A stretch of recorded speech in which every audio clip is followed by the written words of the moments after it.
Hello, my loves. Today we're going to look at some more Reddit stories, and if you've enjoyed a Reddit story, why don't you consider hitting the subscribe button? Maybe that's the notification bell too, and let's start with today's story. Doctor didn't believe me. After reading several medical horror stories on here, it's no small wonder I hate going for anything medical. I thought I'd like to share my story. My experience is small potatoes compared to the rest, but here goes. Around late March of 2017, my right wrist was feeling particularly sore for several days. I bought a wrist brace and wore it during work, because at the time I had a job that required a lot of heavy lifting, upwards of 60 pounds. I favored my right wrist, overcompensating by using my left hand to bear the brunt of the weight whenever I could. My right wrist eventually healed over the course of a month or so. My self-diagnosis was that it was tendinitis. Unfortunately, the exertion on my left for the prolonged period caused severe tendinitis in my left wrist. In early May, I noticed the first symptoms. Again, I bought a wrist brace and lessened the load. Unlike with my right, my left was not improving. It worsened to the point that I had very limited movement of my wrist. Any accidental pressure or bumping of two of the tendons in my wrist, the ones leading up the thumb, resulted in terrible pain. By mid-July, knowing that my wrist should not still be in so much pain, I finally went to urgent care. The doctor examined my wrist and sent me on my way with a low-grade prescription painkiller. I took most of that medication over the course of the next 2 weeks and it did nothing. Finding that the treatment I was given had been useless, I didn't feel confident seeking further treatment. Even though my wrist was in pain, this was mostly typical if I moved, bent my wrist or accidentally bumped it. For nearly 3 more months I dealt with it. By October, my wrist had gradually worsened that it was constantly sore, at best, or leaving me in excruciating pain with tears rolling down my face and unable to use my left hand for up to an hour. In fact, my wrist felt as though it had locked up. I could barely flex my wrist at all by this point. I was barely using my left hand at all anyway, just to avoid causing pain. Finally, I booked an appointment with the local poor man's clinic that I was registered at the time. I go in for my appointment and after 20 minutes of waiting in the exam room, a doctor finally comes in. I explained to her my symptoms and for how long, telling her specifically that I physically cannot flex my wrist beyond a small degree and that attempting to do so causes tremendous pain. I also told her of my failed previous treatment. Her response? "You're just babying it," she says. Then, without hesitation, and as if to prove her point, she grabs my left arm in one hand and my left hand in her other, and rapidly torqued my wrist in a few directions before I yanked my wrist out of her grasp. Cradling my wounded appendage and with tears streaming down my face, she looked at me with an "oh shit" expression and told me very hurriedly that she is going to prescribe to me a muscle relaxer and a stronger pain reliever. I left the clinic and headed to the nearby pharmacy to get my prescriptions. While I'm waiting for them to be filled, still very sore from her manhandling, I kept thinking over what had just happened. Why didn't she believe me at first? Why had she been so aggressive to prove that my symptoms were nothing? Then it occurred to me that she likely suspected me of simply making up my injury in order to score some painkillers. My instant reaction to her examination made her realize very quickly how wrong she was. Over the next few days, I took both medications. Despite the relief from the pain, they left me feeling violently ill. After 4 days, I stopped taking them completely. Yes, I 100% wanted painkillers for my alleged addiction. Surprisingly, this doctor called me 2 days after I had stopped taking the meds to follow up with me. I admitted to her that I had stopped and why. She then prescribed to me an anti-nausea medication and told me to resume the other meds. I did as I was told. The pain subsided, though not completely, and my wrist remained stiff. That is, until nearly 2 weeks later. With the pain no longer at the forefront of my mind, I just happened to flex my wrist a little bit. I felt and heard a loud snap in my wrist. It didn't hurt at all, but there was a definite change for the better. It was as if 60% of the pressure in my wrist was suddenly gone and I had reclaimed some of my flexibility. I felt a great deal of emotional relief. A few days and a second snap later resulted in my complete recovery. Unfortunately, this experience has forever left me distrustful of the US healthcare system. I am wary of the day that I will have to rely on it. Story: Firehouse First Horror Story. In the desolate wilderness of northern Alaska, an old firehouse stood abandoned, its once vibrant facade now crumbling and overgrown. Locals whispered tales of hauntings, stories of eerie cries echoing through the desolate halls and sightings of a sinister figure lurking in the shadows. As a family road trip wound its way through the remote region, a seemingly crazed man stumbled into their path. His eyes were wild, his voice hoarse with fear. He warned them of the horrors that dwelled within the abandoned firehouse, of creatures that roamed the surrounding forest. Unfazed, the family dismissed the man's ramblings as the delusions of a madman. The father, determined to prove him wrong, ventured towards the abandoned building. As he approached, the air grew thick with a sense of dread. The firehouse loomed like a cursed monolith, its windows shattered and its walls covered in graffiti. Ignoring the ominous signs, he cautiously stepped inside. Darkness enveloped him as he explored the desolate interior. The sound of his footsteps echoed through the empty halls, amplifying their own fear. Suddenly, a faint glow illuminated the far corner of the room. Drawing closer, they beheld a horrifying sight. A grotesque, shadowy figure emerged from the shadows, its form contorted and twisted.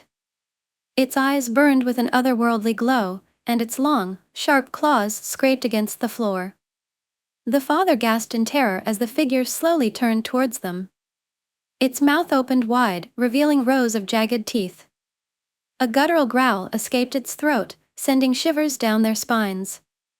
Frozen in place, he watched in horror as the figure advanced towards him, its eyes fixed on his neck. In that moment, they realized the truth in the madman's words.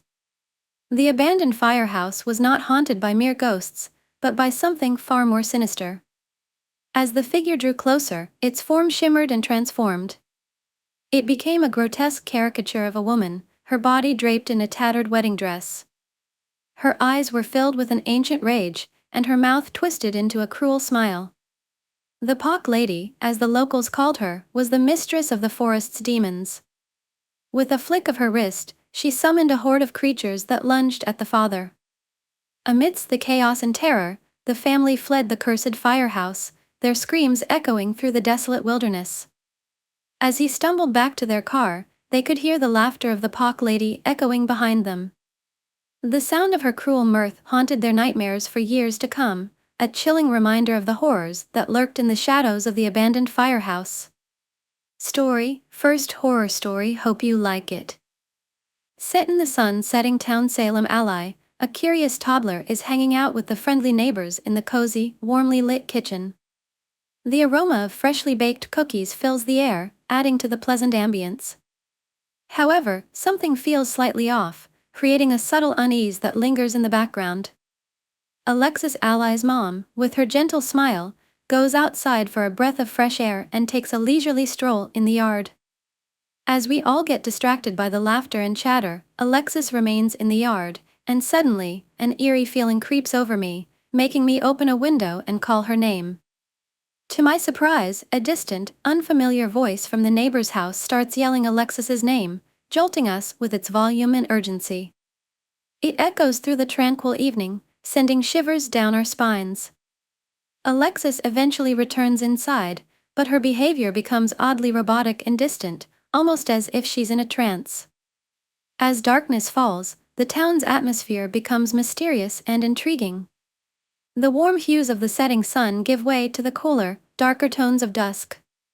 The air carries a gentle, cool breeze that rustles the leaves on the trees, creating a soothing melody. The distant sounds of crickets and frogs serenade us, their rhythmic calls adding to the tranquility.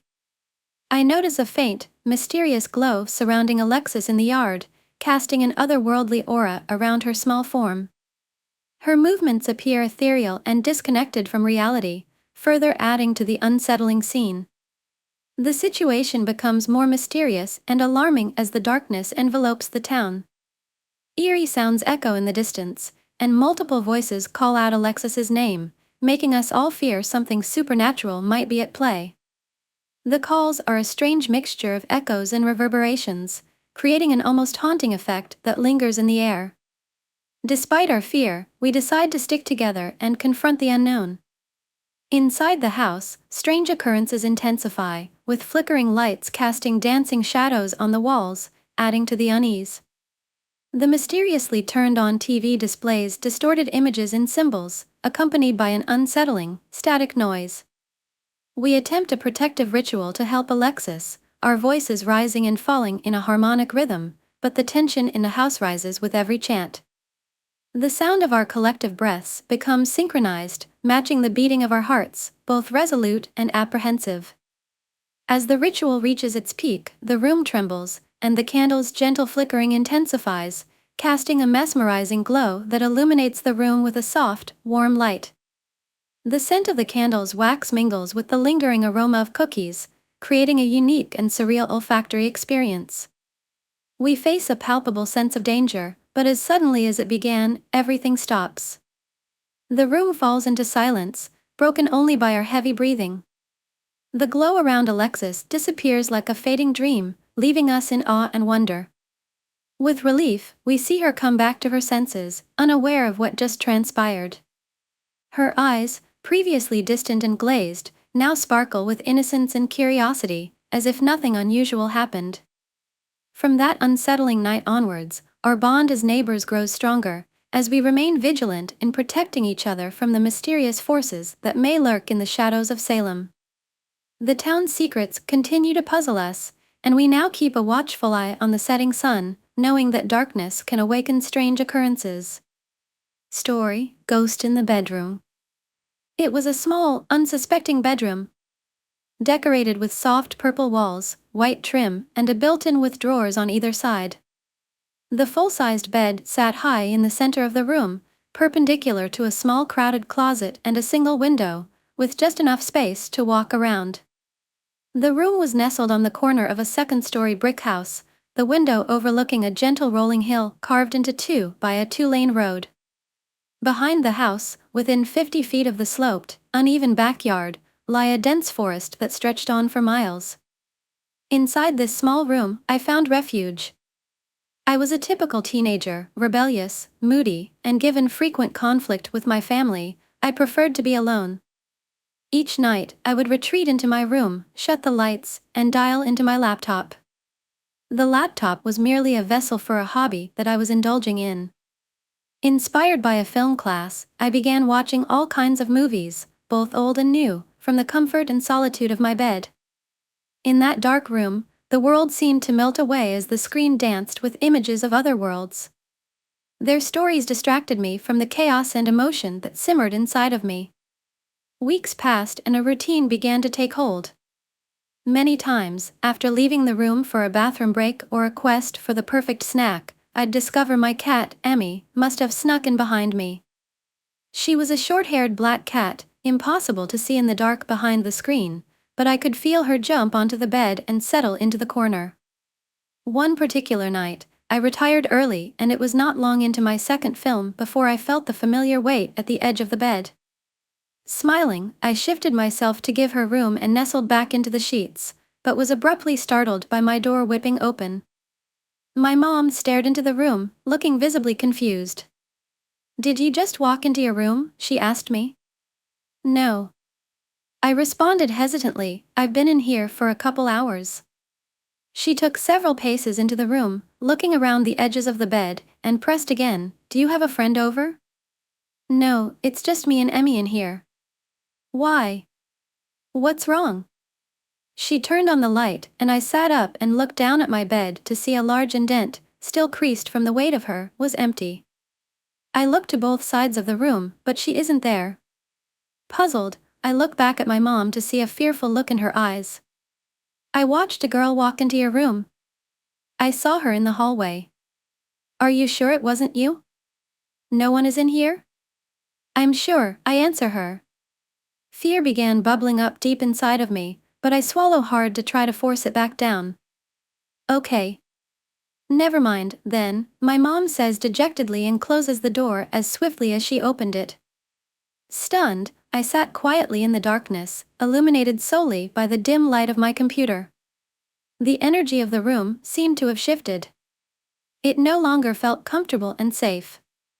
I felt scared. Who could she have seen, I wondered? Was it real, or a trick of the eye? And where did Emmy go? My stomach twisted with anxiety, unsure of what to believe. I took a deep breath and pressed play on the laptop. This will help keep my mind off things, I thought to myself. 10. Maybe 20 minutes go by and I feel the familiar weight press into the edge of the bed.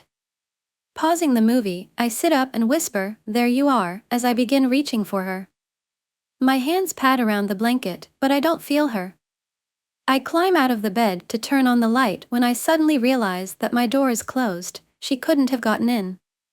Eyes wide, I dart to the light and switch it on to find the indent slowly leaving the bed.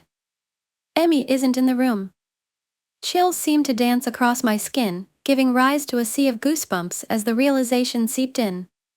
In an instant, I shut the lights back out. Diving back into bed, I slammed my laptop shut and pulled the sheets over my head. I squeezed my eyes shut as I heard my bed creak under the weight of it. Turning my back to the edge, I willed myself to sleep. It can't hurt me if I don't give it the energy, I told myself. My blood ran cold as I felt a hand on my shoulder, tugging me, beckoning me to look at it. The grip seemed to grow stronger, and from the corner of my eye, a dark figure towered over the bed. I whispered over and over for hours for it to leave, that it was not welcome. I whispered until exhaustion won the war versus fear, and the world went still. It was the last night I ever stayed in that small, purple room. Story, Gray Face. Tick, tick, tick, the sound of the clock ticking ran through the detention room. The room was dead silent, only filled with one other student and myself. The other student was sitting on the other side of the room, not paying any attention to me or their surroundings. I would take a nap to save myself from this purgatory, but the constant ticking of the clock ran through my brain like an alarm clock. Tick. Tick. Tick. I considered making conversation with the other student, but they didn't seem like much for conversation. They seemed around my age, 16 or 17, their short brown hair sat on their shoulders. The way they dressed and presented themselves made them look like your average innocent girl, but then we made eye contact. Her eyes were light blue, but they might as well have been scarlet red. They had a sort of fierceness in them that would make anyone shiver. I could feel her judgment crawl down my spine. I quickly turned away, not wanting to poke the beast anymore. I started to think about how I ended up here. I don't even remember, in all honesty, everything is kind of a blur. I know it was in the hallway, everything was normal, and then it was all red. I remember the rage, the hatred, and anger flowing through my body, any humanity in me drained away as I became a savage husk of anger. I think I hurt someone, but I can't remember. I don't think I want to. Finally, the teacher walked in to save me from myself. He was a tall man with a stern face. You could tell he's been dealing with troublemakers for a while, and he wasn't going to crack. His voice was deep and imposing. "You know why you're here," he said. "You're here because the school needs to punish you while they figure out if you're worth expelling or not." Expelled? I thought to myself. What had I done that set me up for expulsion? I could feel the memory trying to escape, but was unable to reach the surface. The teacher once again spoke. "You'll be here for a few hours. Exits are magnetically locked, with the main office being able to unlock them once your time is up. Your phones are in the office as well. You'll receive them once detention is over." The student next to me raised her hand. "Yes, Laura?" said the teacher, obviously annoyed. "How long do we have to do this for?" said the girl, presumably named Laura. "You both will be here until the school expels you or lets you off," said the teacher. However, for some people, the teacher looked over at me, expulsion is more likely. I lowered my head in shame. I don't even know what I did, and here I am being reprimanded for it. It happened this morning, only a few hours ago, so why can't I remember? Whatever I did wrong, it's going to cost me a lot. First I had to wait after school until 6, and now I have detention until 9. Now I'm being told I could be expelled. I raised my head once I felt that the teacher's disappointing glaze had left. So make yourself comfortable, said the teacher. I'm going to be right back. I need to grab something from my car. Once I'm back, it's going to be 3 hours of silence. The teacher walked out and closed the door behind him. The second the door closed, the girl next to me laid back in her chair. After a few minutes of silence, she finally turned to me. What did you do? She said, huh? I responded. What did you do? What did you do to get here? I turned to her, her fierce eyes piercing through my soul. I don't know. I responded meekly. You don't know? What do you mean you don't know? She sounded annoyed, like my answer offended her somehow. I heard a rumor about you, she said. I heard they are holding you here because they are waiting for the police to figure out what to do. I looked at her hoping to see that she was joking, but the intensity in her eyes said otherwise. I also heard about what you did. Her eyes turned from fierce to straight-up hatred. And if it's true, you're lucky I don't bash your head against a wall for what you did. With this comment, I stood up. I'm going to find the teacher, I said. The teacher won't save you from responsibility, said Laura. I turned away from her and began to exit the room when she let out one more remark. You know, it's ironic, you didn't want to lose your friends to her. Yet you lost them anyway. I closed the door behind me. I felt sickened. Those weren't just empty threats. Those were real. I began walking towards the entrance of the school, letting what Laura said sink in. I didn't want to lose my friends to her? Who was her? Suddenly a memory unlocked, my brain finally allowing me to slightly remember what it was forcing me to forget. Bethany, her name was Bethany. Bethany is a new girl at our school, and she is perfect. Super nice, super smart, and the sweetest little thing. She had recently integrated into my little friend group. Everyone in the group basically showered her in attention, but that wasn't a problem for me. She's just a new part of the gang, and I don't have anything against her. I wouldn't hurt Bethany, she's my friend. I wouldn't. All these thoughts stopped once I reached the entrance. The front entrance was in ruins. The ceiling had been torn down with rubble, blocking the entrance entirely. There was no way to access it, and even if you could squeeze through, you would risk the whole mess collapsing on you. And then there was the body. My teacher was lying on the floor. His body was mangled to the point you could barely recognize him. His face was practically torn off. His blood and entrails spread across the floor and walls. The smell hit the hardest. It was the most disgusting thing I had ever smelled in my entire life. I stood there for a while, not knowing what to do. How did this happen? Who had done this? Then I heard the stomping. I began to run back to the classroom as the stomping behind me only got louder. I didn't know if it was behind me or not, but I didn't want to find out. Whatever was there let out an unholy noise. It sounded like it was screeching while inhaling. The noise pierced my skull as I continued to run in horror. I reached the detention classroom and ran inside, closing the door behind me. The room was empty. Laura was nowhere to be seen. Whatever got the teacher must have gotten her too. But what was it? The thumps got louder and louder, with the screeching continuing at random intervals. Suddenly the shadow of the creature passed by the window of the classroom. I couldn't see much of it, but I knew one thing for sure. It wasn't human. I waited for what seemed like an eternity until I felt as though the monster was gone. I opened the door slowly and peered out. The hallway was no longer lit up, the lights were completely smashed. All I could make out was the outlines of the classroom doors and lockers. I took a deep breath and stepped out, trying to be as silent as possible. My best move was to get to the office. The controls for the magnetic locks were in there, and so was my phone. I could call for help and unlock the magnetic doors, letting me leave. Plus, the office faculty may still be in there and could be oblivious to the monster roaming around.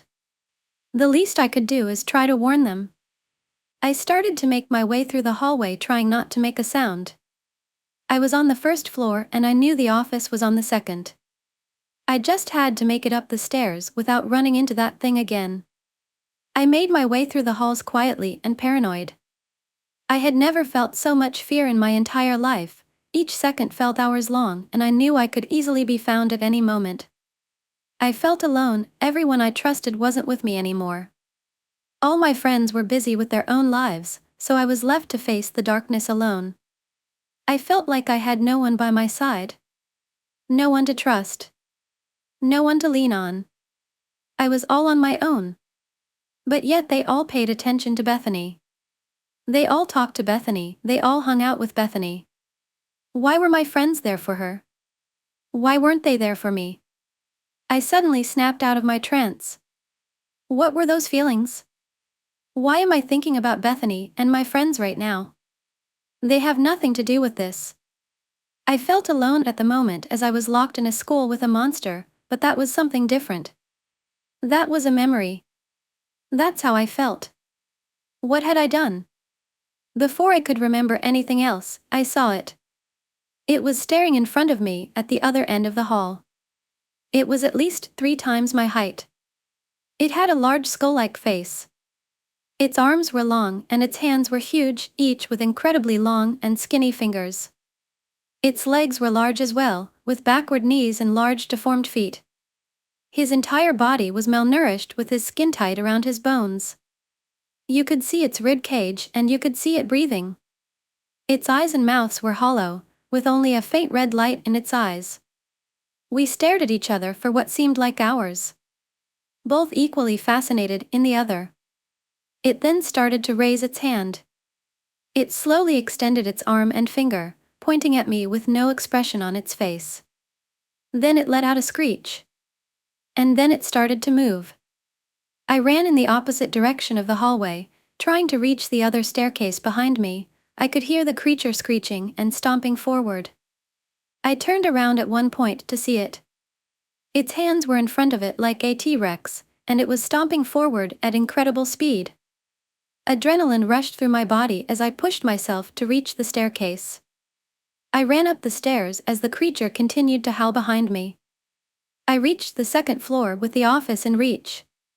Suddenly a hand grabbed me and pulled me into a classroom. I tried to scream, but a hand covered my mouth. It was Laura. She motioned me to be quiet by putting her finger on her lip. Outside we heard the monster pass, still letting out its horrific screeches. Once the noises had faded, Laura removed her hand from my mouth and began to talk. "You're lucky I even saved you after what you did," said Laura. "I don't know what you're talking about," I responded. "I didn't do anything to Bethany, I didn't hurt her." Laura turned to me with an angry look in her eyes. "Funny you should say that," she said intensely, "because I never mentioned Bethany." My eyes widened as I realized my slip-up. "You know what you did," said Laura. "You just don't want to remember." With that, something snapped within me. "Shut up!" I screamed as I knocked Laura to the ground. She stood up and punched me in the jaw, knocking me to the floor. "Admit to what you did," she screamed, hitting me again as I lay on the floor. "Admit it. You know what you did, admit it." Suddenly the hand of the creature burst through the classroom door. Both of us jumped back in fear. The creature held its horrific screech as it clawed its way through the door and into the classroom. It stood tall, still letting out its hollow screech. Laura was quick to act, picking up a nearby textbook and charging at the monster. She swung the textbook at the creature and hit it square in the jaw. The creature stumbled back and crashed into the wall, letting out a screech of pain. Laura ran back to me and grabbed my arm, pulling me up. Just as we were about to leave the classroom, however, the creature's hand launched forward and grabbed Laura. She screamed in fear as the creature tried to pull her away. I grabbed on to Laura's arm, refusing to let her go. The creature, however, was stronger and grabbed Laura with its other hand. With Laura screaming in fear and pain, I watched as her arms slowly began to tear, before coming off completely in my hands. The blood poured out of what was once her arm, drenching the classroom in the dark red liquid. I watched in horror as the creature lifted Laura into the air, grabbing Laura's head with one hand and her feet with the other. Then as Laura screamed in pain and absolute terror, I watched as the creature began to pull. I could hear the bones cracking, I could hear the skin ripping, all while Laura screams in agony. Finally the tension gave in and the creature with a loud howl ripped Laura in half. Her intestines sprawled out as blood and entrails began to cover the floor. Her upper half laid lifeless in the creature's hands, her expression still locked in a terrified scream. The creature, body in hand, let out a terrifying screech, and as I began to run out of the classroom and towards the office. I reached the office with the monster still screeching in the distance. I opened the door to find what I expected. The faculty were all mangled, with blood coating the walls. I ran behind the desk and first unlocked the magnetic doors. I then opened up the desk and grabbed my phone. I called 911 as I could hear the screeching getting louder. After what felt like an eternity, the line picked up. "Hello 911, what's your emergency?" "Hello," I yelled. "I need help, there's a dash shot." The monster's hands burst through the ceiling above me, causing me to drop my phone as I scream in terror. I ran out of the room without even thinking. I could worry about the police later, the doors were unlocked. I had to leave. I ran through the hallway as the monster attempted to claw its way through the ceiling in the office. I was going to make it. I was going to make it. And then I saw her locker. Bethany. Bethany's locker. I tried to avoid looking at it, but I couldn't. What Laura said rang through my head. "You know what you did, you just don't want to remember." I tried to push the memory away. This wasn't the time. This wasn't the place. I looked at the locker again as I heard the monster screaming in the distance. I don't care anymore. I don't care if it hurts. I don't care if I die. I don't want to forget anymore. I want to remember. I remember the morning. I remember feeling alone. All of my friends were busy with their own lives, leaving me to face my darkness alone.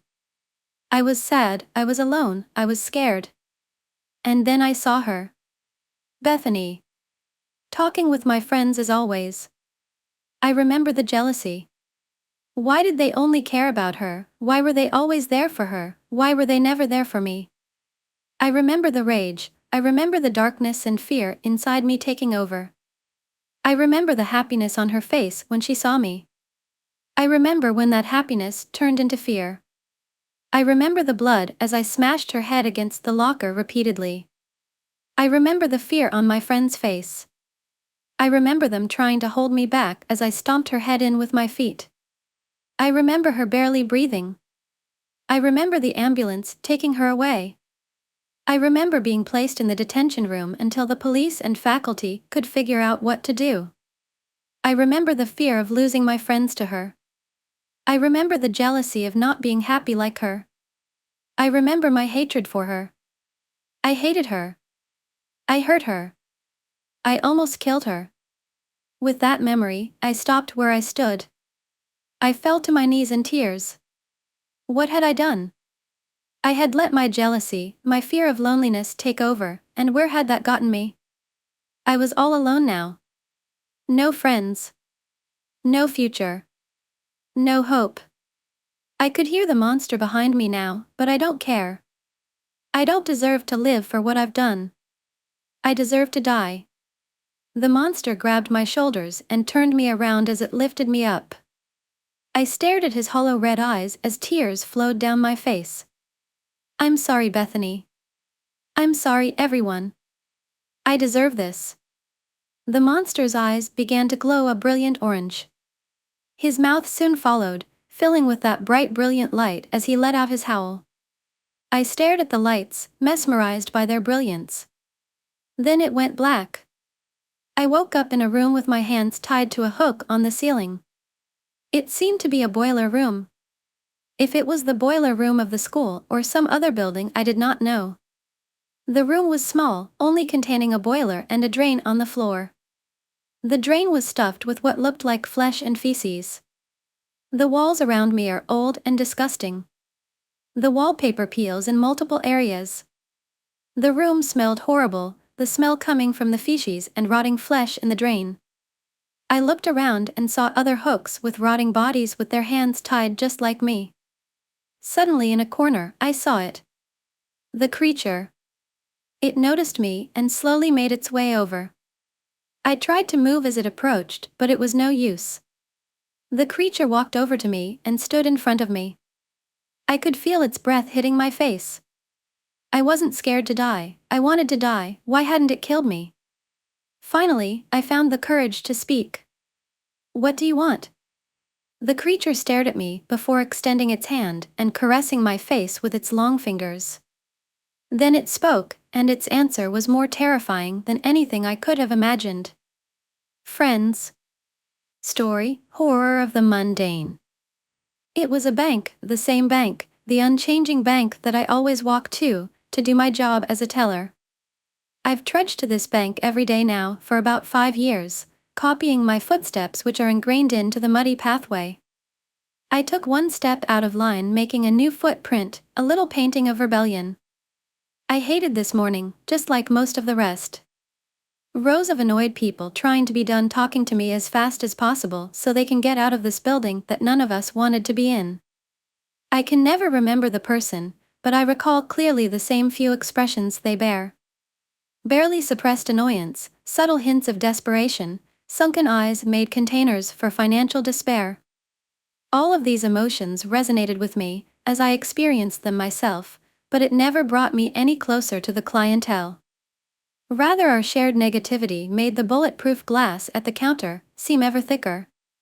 It was boring, actually no, it was agonizing. The constant repetitive work would have been made decently pleasant if I had access to audiobooks, or some form of a means to entertainment, but the constant interaction with people rendered me unable to dull the already indistinct. I just wanted something to end, to signify that one day was different from another. I didn't want to work at the bank. I could work in other boxes, but the excitement of novel packaging would be quickly overridden by routine and the consequences of a lower wage.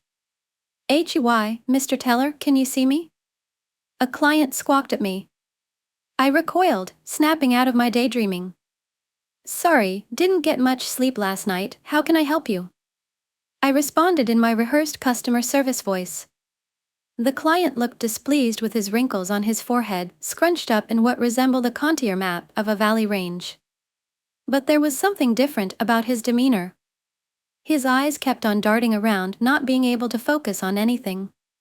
His frown wasn't the usual frown brought on by the frustration of a forced hand, but the annoyance brought on by the anxiety of a looming threat.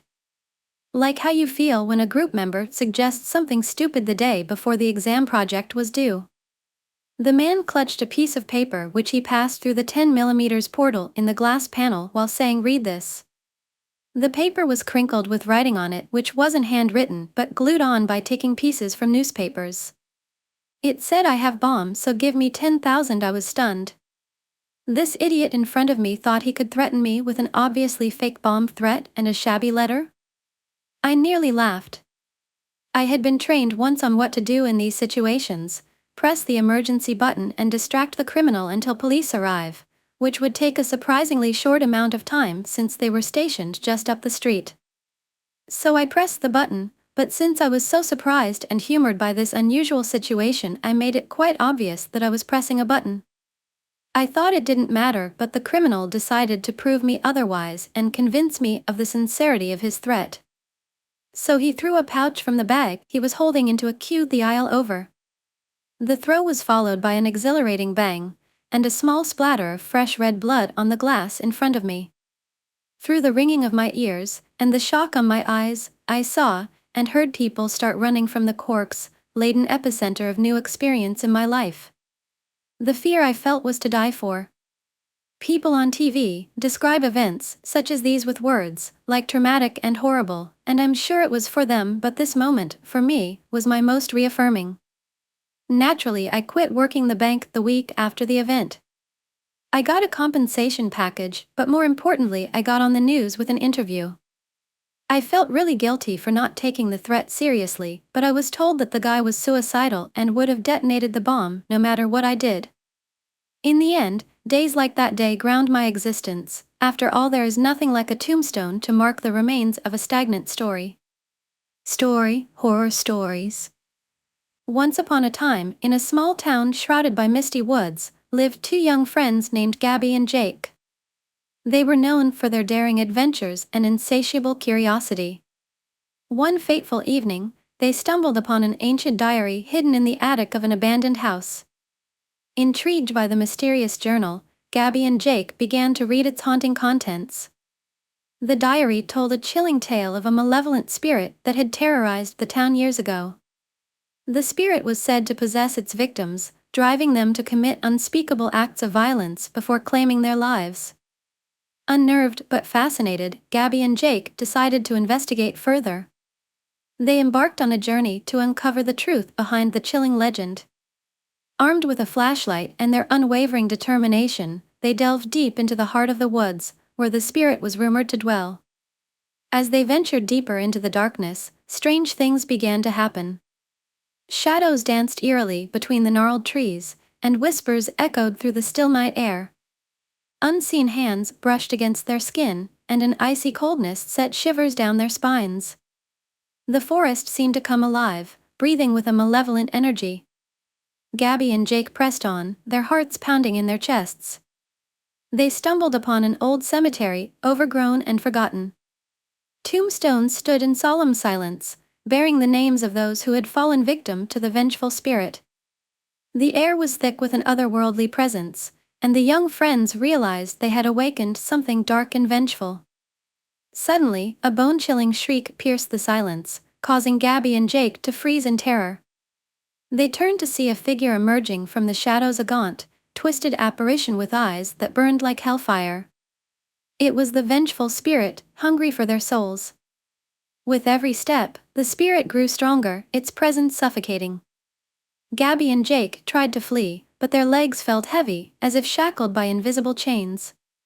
Panic consumed them as they realized they were trapped in the clutches of an ancient evil. The spirit lunged at them, its grip tightening around their hearts. In a desperate act of survival, Gabby and Jake reached into their backpack and pulled out a small vial containing a blessed liquid.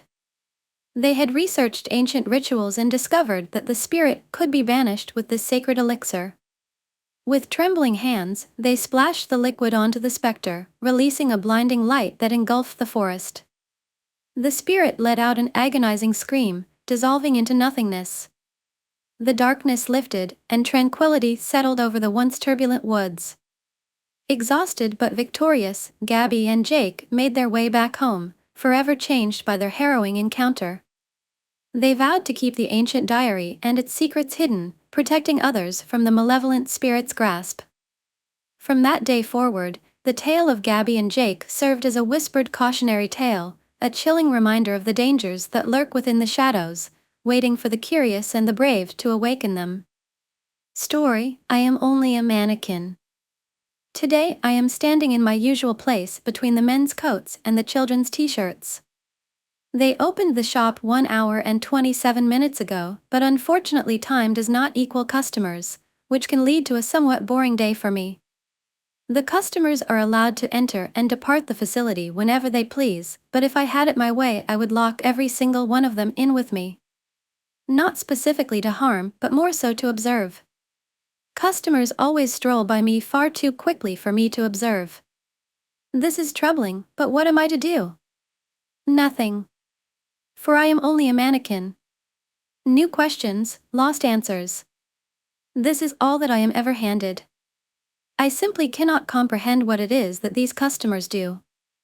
Do they hunt? I do not know. Do they eat? I do not know. Do they bleed? I do not know. Do they die? I do not know. For I am only a mannequin. Customers are a strange thing. I have not seen it, but I have heard that they trade in this facility. Trading? Is this what they do? Seems quite silly, but who am I to judge, for I am only a mannequin. Apparently, they choose items that they desire at the time, then take these previously mentioned items to the beings who are not customers. These beings resemble customers, but unlike regular customers, they seem to be tied to this facility. They do leave, but they always come back, and the way to tell them apart from customers is by their tags. These tags all say something different. My favorite non-customer is tagged Jonathan, and he has smooth brown skin and a nice TD smile. He is always walking up and down the aisles next to me fixing shirts and coats previously unfolded by customers. Jonathan does look at me from time to time, but it is nothing more than a quick glance. I do not blame him though.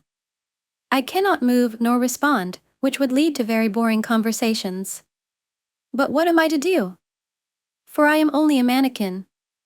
I do not know if Jonathan likes me or not, but it does not matter much to me. All that matters is that Jonathan keeps coming back so that I may observe. Observe. Is this my purpose? Seems quite boring, but maybe a purpose can be boring.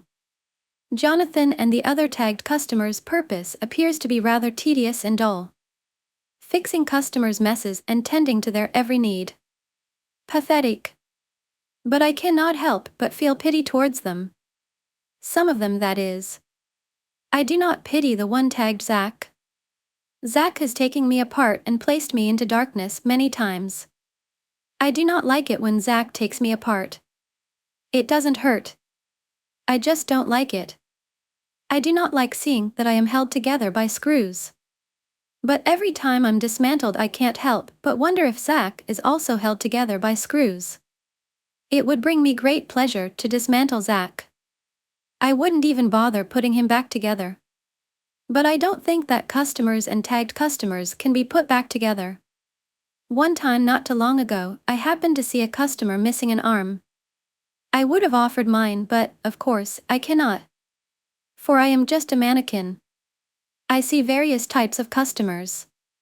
Big ones, small ones, sometimes really tall ones.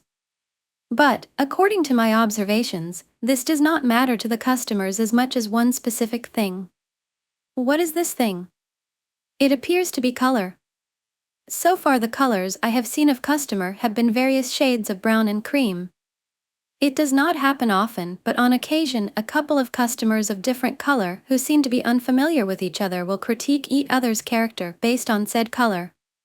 This is strange. They are all customers, yet they still attack each other. Why? Do the colors evoke some sort of strong hatred whenever they are seen by a customer of a different color? This cannot be the answer, because most of the time the customers get along no matter what color. It makes me feel warm. Not warm like the air conditioning in the facility, but warm like a bad kind of warm. Every time I think about how foolish the customers are, it burns me on the inside. If the customers make all of these clothes that surround me in different colors, then why is it so hard for them to accept customers when they are different colors?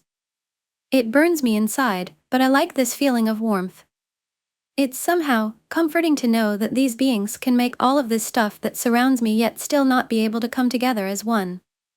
It's pleasing to my very few senses to know that while they all throw away their pleasures and privileges, I can stand in my usual place between the men's coats and the children's t-shirts and observe as their world collapses around them. It gives me joy, and why shouldn't it? It's the only thing I can do. I can only observe. For I am only a mannequin. Story: I saw something I shouldn't have. For months or so ago, suddenly people started disappearing for no apparent reason. People I didn't know and someone I did. It was all over the news, and my family was panicking.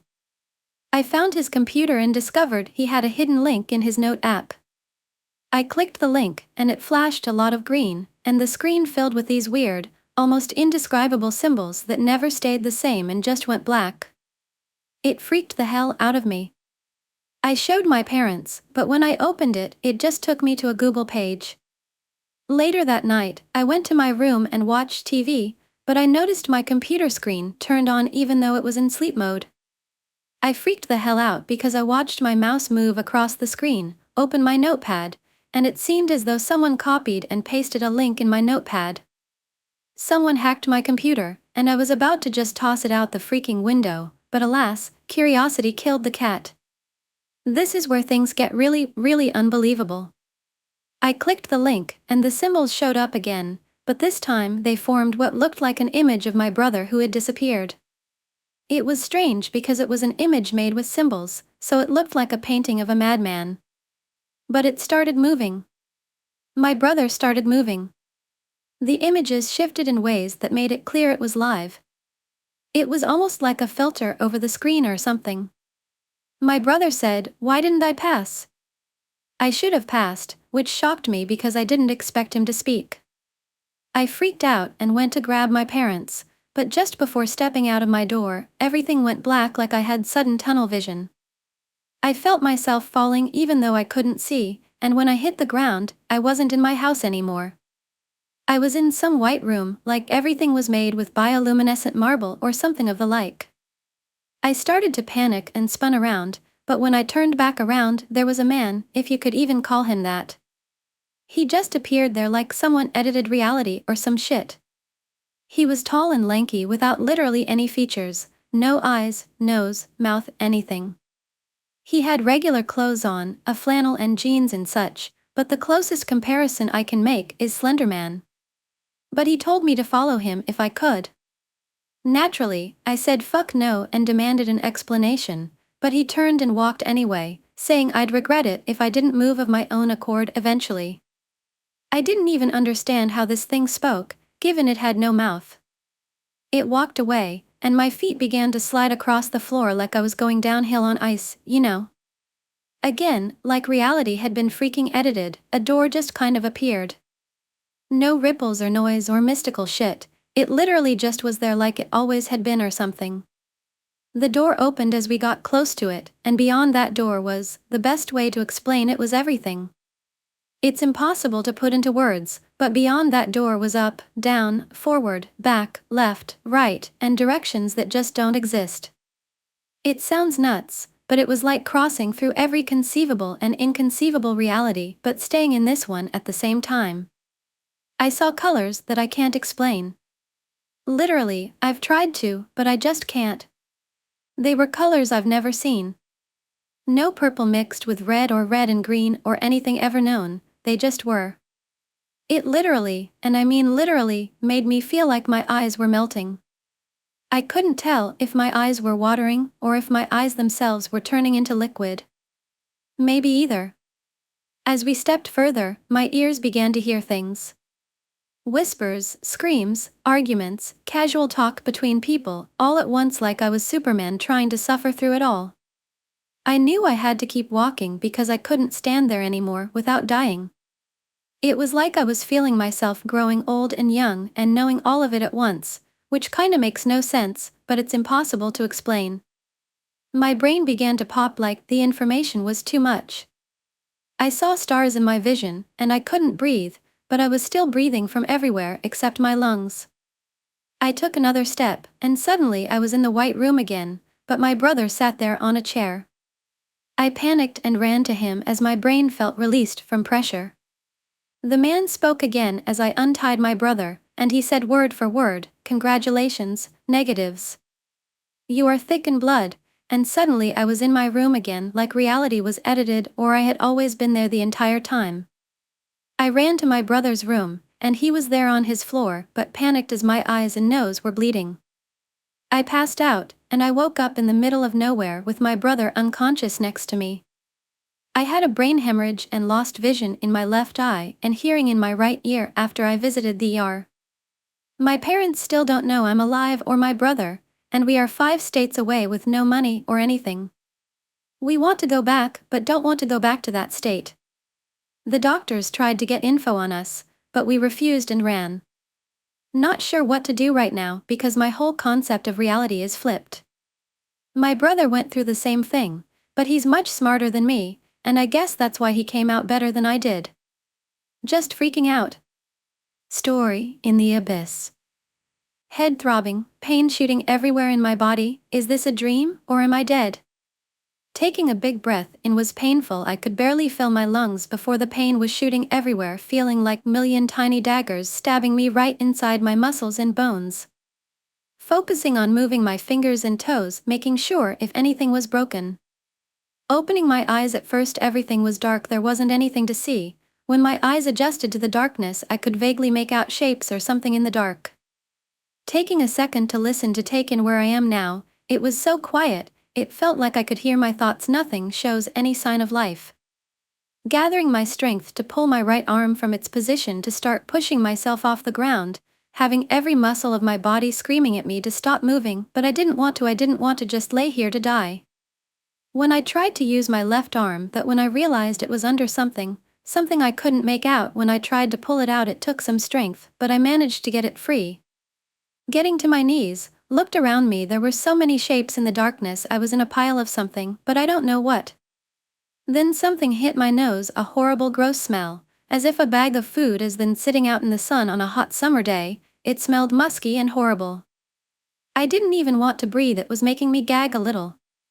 Remembering I had on the jacket, I felt for the zipper to undo it, taking off the jacket to only put it on backward to use the hoodie as a mask. It cut the smell down a little, but I could at least manage.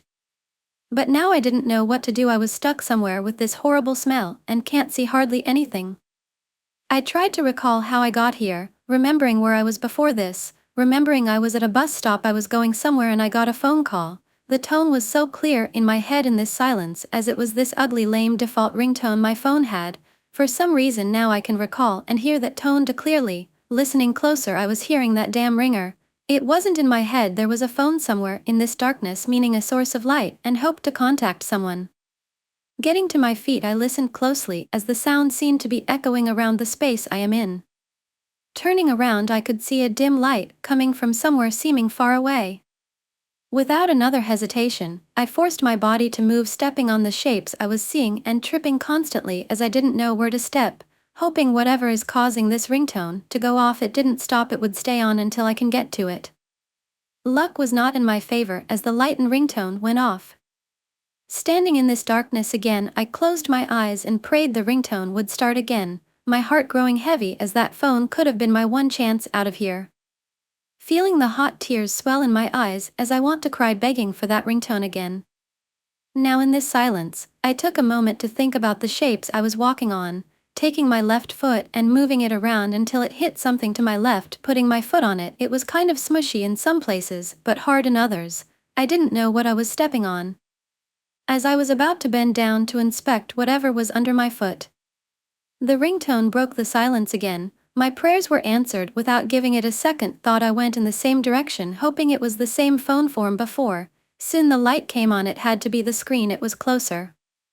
As I got closer, I could see something was covering the screen, but it was still giving enough light to locate where it was. Still heading towards it, when the light was right at my feet, I dropped to my knees, feeling for it. I felt the rectangle shape, it was a phone, feeling it was in some kind of cloth. My heart was racing and my hands were sweaty and shaking, trying to free this phone before the ringer stops again. But I couldn't find an opening grating to just the cloth. I shook it, hoping the phone dropped out of whatever it was. I didn't stop until I hear the plastic and concrete hitting together. Finally seeing the phone screen, reading it, it was an alarm that said date with Annabella at 5. The shock of waking up in this dark hellhole was starting to wipe away as I picked up the phone and I dismissed the alarm. Seeing another person's face that I don't know on this screen, I wiped down to get the toolbar. Seeing the flashlight icon, I took a breath before hitting it as the light turned on. The worst scenes for any other human being to see was happening in front of me. Where the light touched was bodies and more bodies laying on the ground, all of them lifeless. But not a single fly or bug was down here looking at these people's faces. One girl I could see had pretty red ginger hair and beautiful green eyes. Her skin looked so warm. Still, I reached out, touching her forehead. There was still a little bit of warmth in her skin. I could feel my whole body tremble. My eyes burned with tears as my throat ached. I hate crying, I hate feeling so weak, but what else can I do? I screamed at the top of my lungs. I cried so loud, wanting anyone to hear me. If there was even a chance someone could hear me, I kept screaming and screaming and screaming.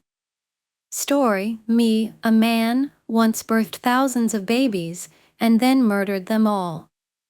I was reminded this week of something that happened about 15 years ago. I must have told my wife the story before, because the other day when I began to reminisce she loudly repeated "no, no, no, no" until I shut up. So here I am, to tell you guys instead. I live in a large coastal city in the subtropical region of Australia, and it was a humid and stinking hot summer as it is every year. One night, my friend and I decided to escape the oppressive heat of the suburbs and drive to the bay to get some of the evening sea breeze, and maybe catch a fish or two for dinner.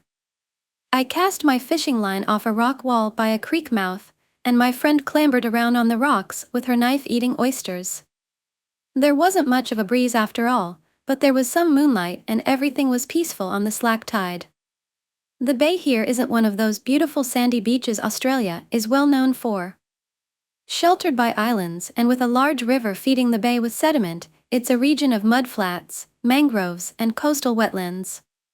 And quite naturally, billions upon billions of walking, crawling, flying, biting, blood-sucking insects.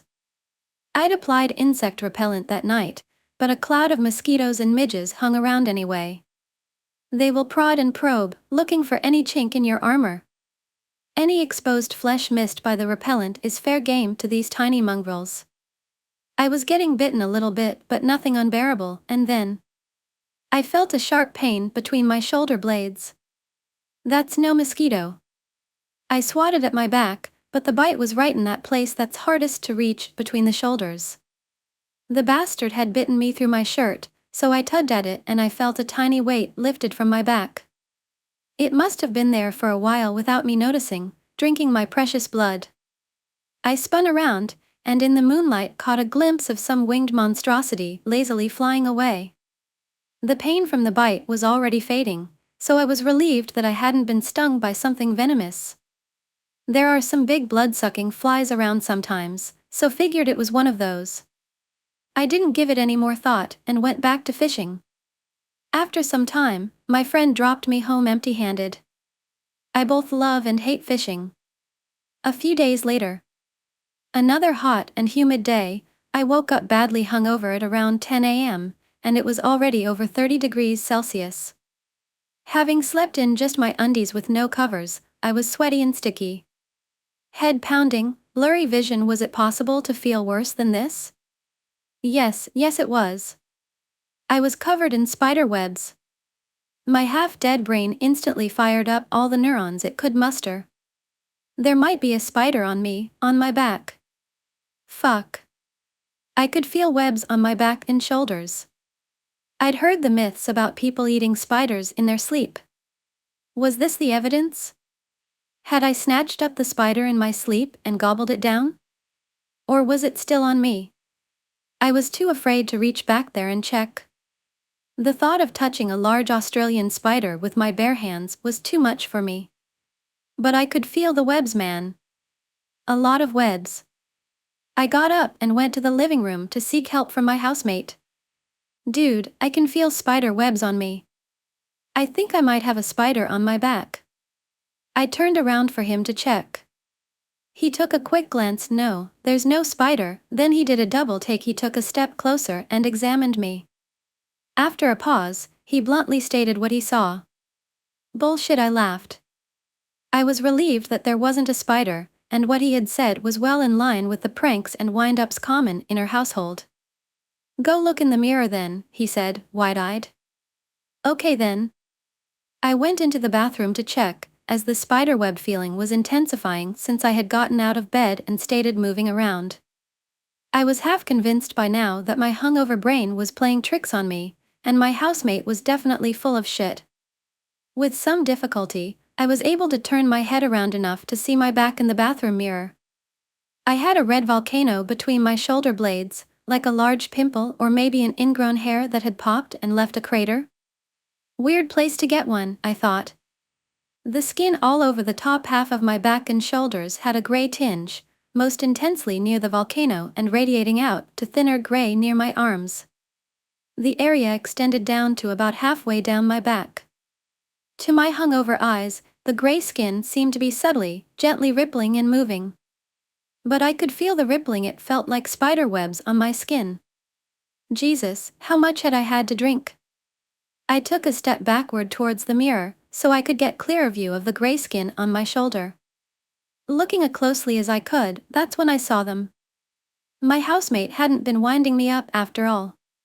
The gray skin was tiny larvae. Thousands of them. Tens of thousands maybe. All wriggling and squirming away from their birthplace, the red volcano, my very own flesh.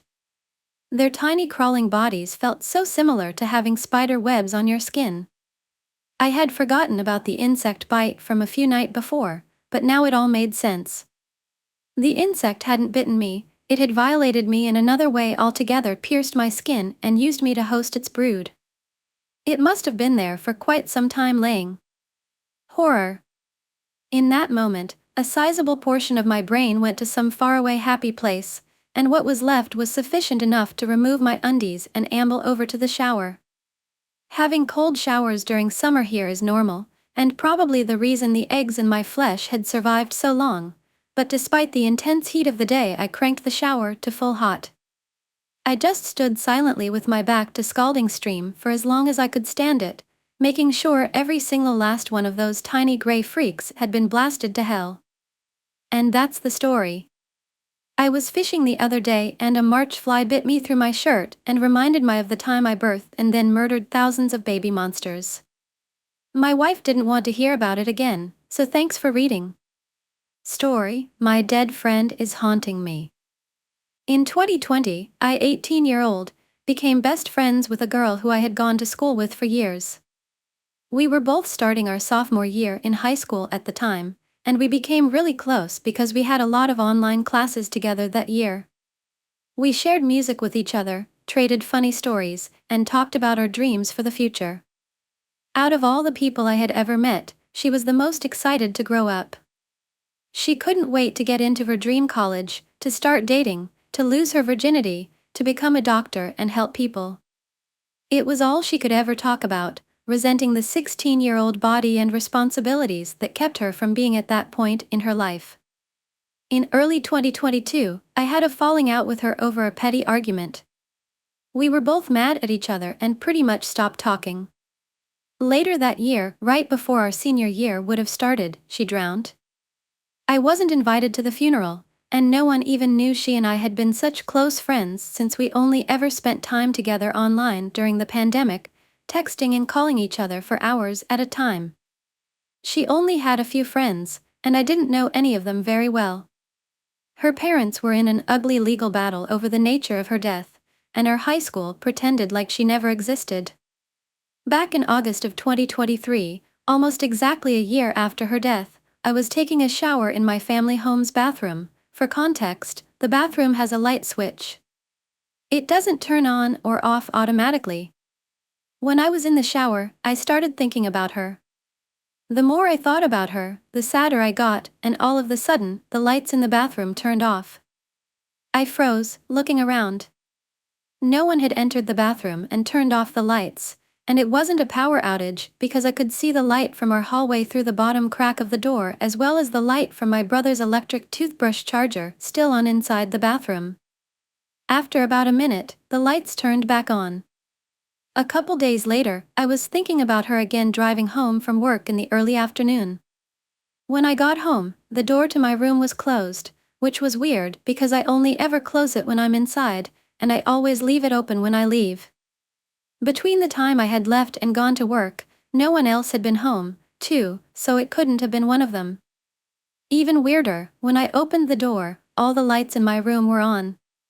My house always has all the windows and blinds open, so there's never a need to turn on the lights when it was light out. None of the other lights in the house were on. Barely anyone I've talked to seemed to know who she is, to the point where sometimes I wondered if I imagined her. But every time I open Discord, I see her profile on my friends list still idling, a year and a half after her death. I don't think her parents ever touched her computer after she died, so Discord has been open all this time. Every time I see her there, it's like a massive weight on my heart. I think about her every day, and I regret that we never made up. I wonder if she died thinking I hated her. Whether she's haunting me or not, I can't stop thinking about her. Not a day goes by where I don't wonder how she felt when she died, what she would be doing now, and if she can still see me. Does she resent me? Did she die resenting me? I guess I'll never know, but I hope that I keep remembering her forever so that no one forgets her. I hope that if she is haunting me or watching me and messing with me, she knows I'm sorry. Story: My encounter with a black-eyed child. I know what you might be thinking, she's just trying to get likes. Well, you're wrong. This is true, and it happened to me yesterday night. It was a little past midnight, so I guess it was this night, and I had woken up to a banging sound on my door. But before we get to the scary stuff, let me tell you what black-eyed children are. Black-eyed children are children with pale skin and black eyes. Not just the pupil that is black, their eyes are all black, no whites or anything. Just black. They go to houses or cars and bang on their windows or doors. When you open it, they will ask, "Can I come in?" But, whatever you do, don't let them come in. They usually appear in a group of 2 at night so no one can see their eyes. They will look like completely normal innocent children who are lost and need to come in. If you let them in, then you will experience bad luck for the rest of your life, and there is absolutely no way of getting rid of it. So anyway, back to the story. I woke up to the sound of loud banging on my door. My parents were out voting, and my sister was still asleep. I went downstairs quietly so I wouldn't wake my sister up. I had cameras, but I decided not to look at them. When I looked through the little peeping hole on the door, I saw children. They didn't look quite as normal though. The little boy, around 8 years old, had these weird shoes and outfit that someone in like the 40s would wear, or just in the 1900s. The point is he dressed old-fashioned. The girl, around 6, did not look so better. She had this haircut that a woman would wear in the 90s and an outfit that a woman would wear in the 70s. Besides that, they looked perfectly normal. Are you lost? I asked. Our parents will be here soon. They both said in unison, "Do you need anything? Can we come in?" Right away I knew that something was off about these kids. Not just the fact that they were dressed weirdly, but the fact that their voices were off. They had voices that number 8-year-old or 6-year-old should have. I suddenly felt dizzy and I knew that something demonic was in these kids. If your parents are almost here, then can't you just wait out here? I asked. It was a perfectly sweet neighborhood and not a robbery or anything had ever went on. I never even ever saw a shady person walk around here. Can we come in? They asked once more. But, this time, they weren't asking. They were starting to get angry. "No, you may not." I yelled. I know this sounds bad that I am saying that a little kid that's lost can't come in my house, but there was something off about these kids. That yell woke up my sister and she turned on the light, which helped me see that these kids had black eyes. I screamed and shut the door in their face. My sister asked what was going on and who was that and why I yelled. I told her to just go to bed and don't worry about it. She did as I asked. The kids eventually left, but they did do some damage to my house when I shut the door. They ripped some plants and they cracked the window. Later that night, I did some research on them and I found out that they can only come into your house if they get permission. I also found out that it's the same with demons. Like if you summon them and play spiritual games and stuff. If you moved into a house and they were already there, then that's because someone else previously allowed them in or the place was abandoned. There is a slight chance they will come back soon and I'll be ready. When the kids left, they went into a black car with 2 tall dudes in suits. Just remember, if you ever see a kid with black eyes and pale skin coming towards your house or car, don't let them in. Bye and see you again in the next videos and stories.